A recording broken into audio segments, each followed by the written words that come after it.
नमस्कार, मैं हूं अंकुर और आप देख रहे हैं सत्य हिंदी का न्यूज बुलेटिन। एक नजर अब तक की सुर्खियों पर। चुनाव आयोग ने अब केरल, पंजाब और उत्तर प्रदेश में होने वाले उपचुनाव की तारीखों में बदलाव कर दिया है। पहले ये उपचुनाव 13 नवंबर को होने वाले थे और अब 20 नवंबर को होंगे। बदलाव का कारण वही बताया गया है जो हो सकता था, त्योहार। दरअसल त्योहार ने सोचा था कि 13 नवंबर को अचानक से आ जाऊंगा और सबको सरप्राइज दे दूंगा, इसलिए चुनाव आयोग को त्योहारों की तारीख पहले पता ही नहीं थी। वो तो चुनाव आयोग के सीक्रेट एजेंट हैं, जिसके कारण उन्होंने 13 सितंबर से पहले ही त्योहार की चाल पता लगा ली और उपचुनाव टाल दिए, जिस कारण चुनाव आयोग के समर्थक लोग उसकी तारीफ कर ही जा रहे हैं। विरोधी तो वैसे भी विरोध करेंगे।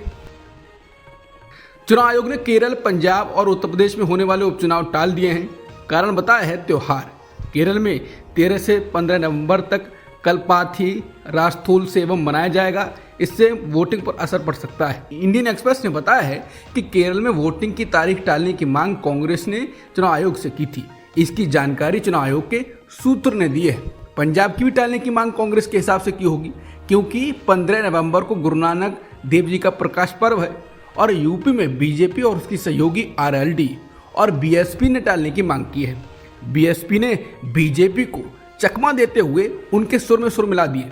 वैसे मायावती कभी मिलाती नहीं है, हालांकि फिर भी उन्हें बीजेपी की बी टीम विरोधी लोग कहते रहते हैं। खैर, उत्तर प्रदेश में बीजेपी ने टालने की मांग की, क्योंकि 15 नवंबर को कार्तिक पूर्णिमा है। ज्यादातर सब 15 नवंबर को ही त्योहार हैं, इसलिए 15 नवंबर के चुनाव को 13 नवंबर के चुनाव को 20 नवंबर का कर दिया गया, क्योंकि 15 नवंबर को त्योहार हैं, 13 को नहीं है तो क्या हुआ। हालांकि खास बात यह रही कि राजस्थान के अजमेर जिले के पुष्कर में कार्तिक पूर्णिमा के दिन सबसे बड़ा स्नान होता है, लेकिन राजस्थान के उपचुनाव नहीं टाले गए, उत्तर प्रदेश के टाल दिए गए।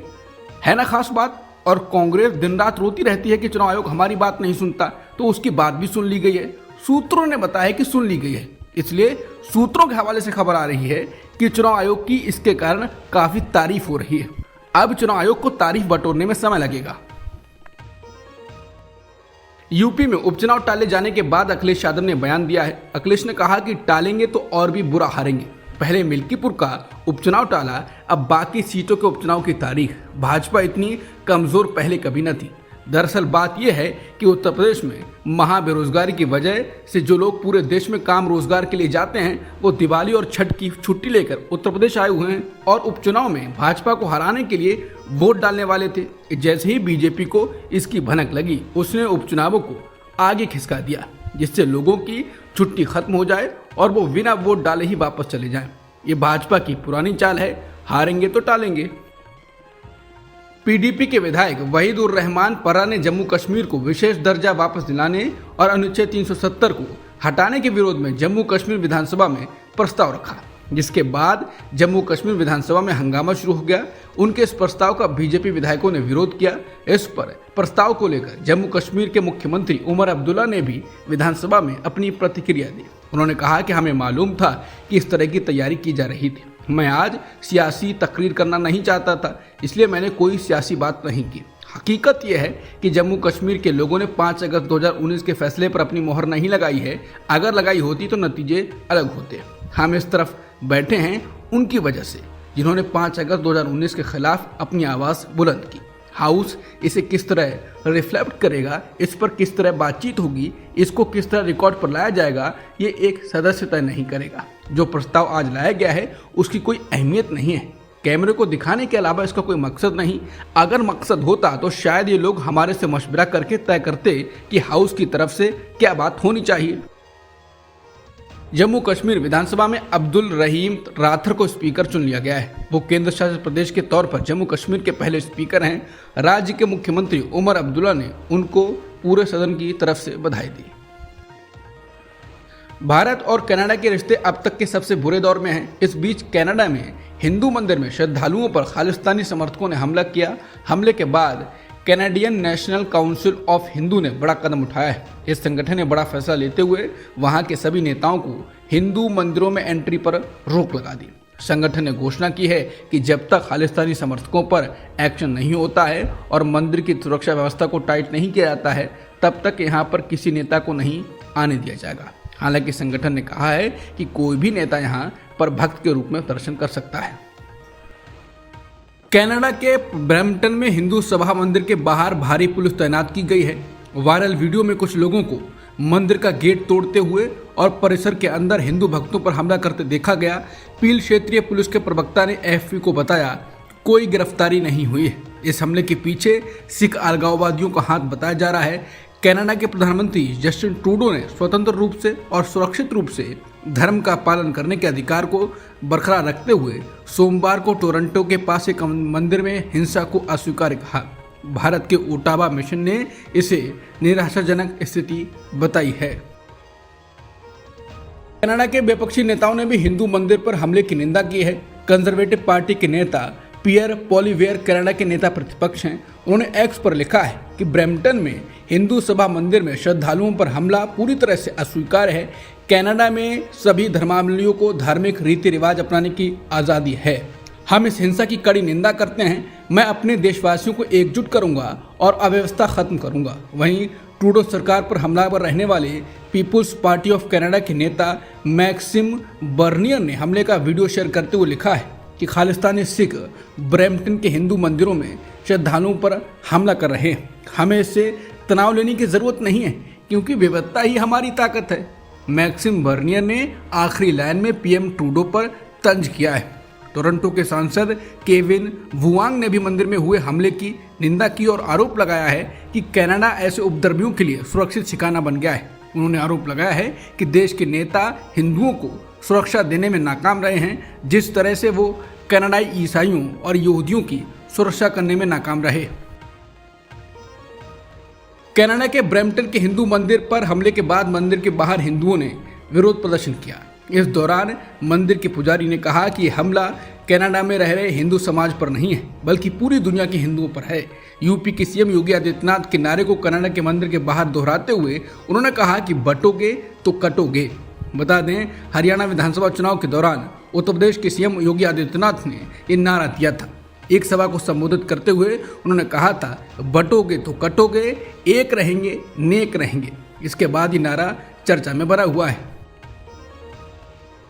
महाराष्ट्र विधानसभा चुनाव से पहले इलेक्शन कमीशन ने बड़ा एक्शन लिया। आयोग को अब विपक्ष की शिकायत पर शिकायत करने के बाद राज्य की शीर्ष पुलिस अधिकारी यानी डीजीपी रश्मि शुक्ला का ट्रांसफर करना पड़ा है।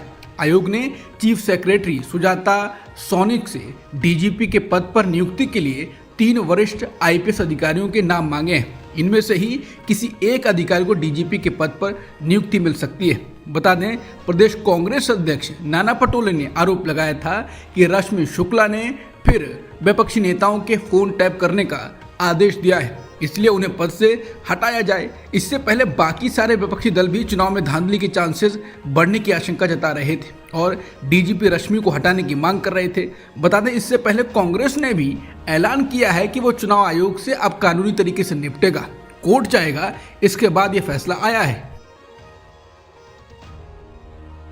झारखंड में चल रहे चुनाव प्रचार के बीच मुख्यमंत्री हेमंत सोरेन को जबरदस्त झटका लगा। सोरेन के प्रस्तावक मंडल मुर्मू साथ छोड़कर बीजेपी में शामिल हो गए। झारखंड में 13 और 20 नवंबर को 2 चरणों में विधानसभा चुनाव के लिए वोटिंग होनी है, जबकि 23 नवंबर को वोट की गिनती होगी।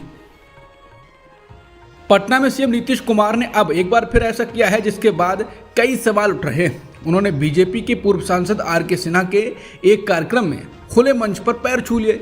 मौके पर मौजूद लोगों के साथ साथ आर.के. सिन्हा भी ये नज़ारा देखकर थोड़े चौंक गए। ऐसा भी नहीं है कि सिन्हा उनमें नीतीश कुमार से बड़े हों, वो 6 महीने छोटे ही हैं। तो आखिर क्या चल रहा है नीतीश कुमार के मन में, या फिर ये उनकी बढ़ती उम्र और भावनाओं के हावी होने का तकाजा है? नीतीश कुमार के पैर छूने की इस घटना ने सबको चौंका दिया है। चौंके तो लोग तब भी थे जब नीतीश कुमार ने पीएम मोदी के पैर छू लिए थे और एक कार्यक्रम में मोदी का हाथ उठाकर देखने लगे थे, जिसके बाद नीतीश के स्वास्थ्य को लेकर भी कई सवाल खड़े हो गए हैं। सोमवार सुबह उत्तराखंड के अल्मोड़ा के मारचुला में यात्रियों से भरी बस अनियंत्रित होकर खाई में जा गिरी। स्थानीय लोगों की मदद से लोगों को बाहर निकाला जा रहा है। अल्मोड़ा जिला आपदा प्रबंधन अधिकारी विनीत पाल ने बताया कि बस दुर्घटना में 22 लोगों की मृत्यु हुई है, कोई 23 बता रहा है। आज तक की रिपोर्ट के मुताबिक अल्मोड़ा के एसपी ने हादसे में 36 लोगों के मारे जाने की पुष्टि की है। अमेरिका में 5 नवंबर को राष्ट्रपति चुनाव है। बस एक दिन बाकी है उपराष्ट्रपति कमला हैरिस और पूर्व राष्ट्रपति डोनाल्ड ट्रंप के बीच कड़ा मुकाबला है। चुनाव से पहले कई सर्वेक्षणों में दोनों उम्मीदवारों के बीच कांटे की टक्कर बताई जा रही है। हालांकि अधिकतर में कमला को बढ़त है, हालांकि बढ़त हल्की सी है राष्ट्रीय स्तर पर। और अभी हाल ही में हुए सर्वे में उपराष्ट्रपति और डेमोक्रेट कमला हैरिस पूर्व राष्ट्रपति और रिपब्लिकन उम्मीदवार ट्रंप से 1% अंक से ही आगे हैं। यानी कमला को 48.5% मिल रहे हैं और ट्रंप को 47.6%। अमेरिका में हर सर्वे का अनुमान अलग अलग नजर आ रहा है, लेकिन कांटे की टक्कर सभी बता रहे हैं। 538 के नवीनतम पोल्स ट्रैकर ने हैरिस को बहुत कम अंतर यानी 1% से आगे दिखाया। ट्रंप के 46.9% के मुकाबले हैरिस का औसत 47.9% है। तथाकथित ब्लू वॉल स्टेट्स या स्विंग स्टेट्स में जो आमतौर पर डेमोक्रेट को जाते हैं, वहां मुकाबला कड़ा है। जैसे ट्रंप पेंसिल्वेनिया में हैरिस के 47.6% समर्थन के मुकाबले 47.9% का समर्थन लेकर थोड़ा आगे हैं, जबकि हैरिस मिशिगन और विस्कॉन्सिन में 1% से आगे हैं। सर्वे के मुताबिक आयोवा में एक संभावित बड़ा राजनीतिक बदलाव दिखाई दे रहा है। ऐसा राज्य जहां ट्रंप ने 2016 और 2020 में जीत हासिल की थी, लेकिन अब सर्वे बता रहा है कि यहां हैरिस को 47% और ट्रंप को 44% समर्थन हासिल है। इस तरह हैरिस आयोवा में ट्रंप से 3% समर्थन लेकर आगे हैं। डेस मोइनिस रजिस्टर अखबार और मीडिया कॉम द्वारा संयुक्त रूप से प्रकाशित सर्वे में दिखाया गया है कि हैरिस को महिलाओं से समर्थन मिल रहा है, विशेष रूप से पुराने स्वतंत्र मतदाताओं से जो किसी राजनीतिक दल के साथ गठबंधन का समर्थन नहीं करते हैं। वहीं सर्वेक्षणों से पता चल रहा है कि केवल 89% रिपब्लिकन ने ट्रंप का समर्थन किया है, जिसका मतलब है कि वो अपना आधार सुरक्षित रखने में मुश्किल में हैं। एटलस इंटेल के नवीनतम सर्वे से पता चला है कि पूर्व राष्ट्रपति ट्रंप सबसे आगे हैं, खासकर सभी 7 स्विंग राज्यों में वो अब कमला हैरिस के चुनौती बन गए हैं। सर्वे से पता चला है कि लगभग 49% उत्तरदाताओं ने कहा कि वो आगामी राष्ट्रपति चुनाव में ट्रंप को वोट देंगे। इस तरह रिपब्लिकन उम्मीदवार ट्रंप ने डेमोक्रेट उम्मीदवार कमला हैरिस पर 1.8% वोट की बढ़त बना ली है। इस सर्वे के मुताबिक ट्रंप नेवादा में हैरिस से 1%, जॉर्जिया और नॉर्थ कैरोलिना में 2% और एरिजोना में 3% से आगे हैं। यही सर्वे 1 और 2 सितंबर को किया गया है। इनमें पूरा फोकस स्विंग स्टेट्स पर रहा, क्योंकि नतीजे का फैसला यही 7 स्विंग राज्य करते रहे। पिछले 4 दिनों से दोनों प्रत्याशियों ने इन्हीं स्विंग राज्यों में अपनी पूरी ताकत झोंक दी है। भारतीय क्रिकेटर रिद्धिमान साहा ने क्रिकेट से संन्यास लेने की घोषणा की है। रिद्धिमान साहा ने एक एक्स पोस्ट के जरिए इसका ऐलान किया। रिद्धिमान साहा पिछले लंबे वक्त से बंगाल रणजी टीम में विकेट कीपर की भूमिका निभा रहे हैं। वो भारतीय क्रिकेट टीम का हिस्सा भी रह चुके हैं। साहा ने भारत के लिए 40 टेस्ट मैचों में 1353 रन बनाए हैं। इसके अलावा उन्होंने 9 वनडे मैच भी खेले हैं, जिसमें उनके 41 रन हैं। अब तक की सुर्खियों में इतना ही। बाकी खबरों के लिए बने रहिए सत्यहिंदी.com के साथ।